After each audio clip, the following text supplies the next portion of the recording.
Hi friends, இன்றைக்கி இஃப்தாருக்கு சூப்பரான recipe பார்க்கலாம்.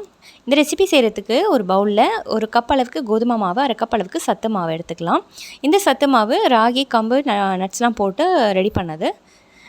இது வந்து அரை கப் சேர்த்துக்கலாம். இது கூடவே வந்து 3 ஏலக்கி, வாழைப்பழம் வந்து இது மாதிரி மசிச்சு வச்சுருக்கேன். அதுக்கப்புறமா தேங்காய் வந்து தேவையான அளவு நம்ம வந்து மிக்ஸி ஜாரில் போட்டு துருவி எடுத்துக்கலாம்.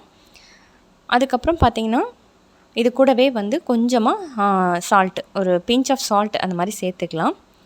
இதுக்கு வந்து கொஞ்சமாக ஏலக்காய் தூளும் சேர்த்துக்கலாம். ஆல்ரெடி சத்து மாவில் ஏலக்காய் போட்டு தான் அரைச்சிருக்கேன். ஸோ கொஞ்சமாக தண்ணி சேர்த்து லைட்டாக கரைச்சிக்கிட்டு அதுக்கப்புறம் வாழைப்பழம், தேங்காய் பூ எல்லாம் சேர்த்துக்கலாம். ரவை வந்து ஒரு அரை கப் அளவுக்கு சேர்த்துக்கலாம். இது கூடவே ஒரு 3/4 கப் அளவுக்கு வெல்லம் வந்து காய்ச்சி வடிகட்டி சேர்த்துக்கலாம்.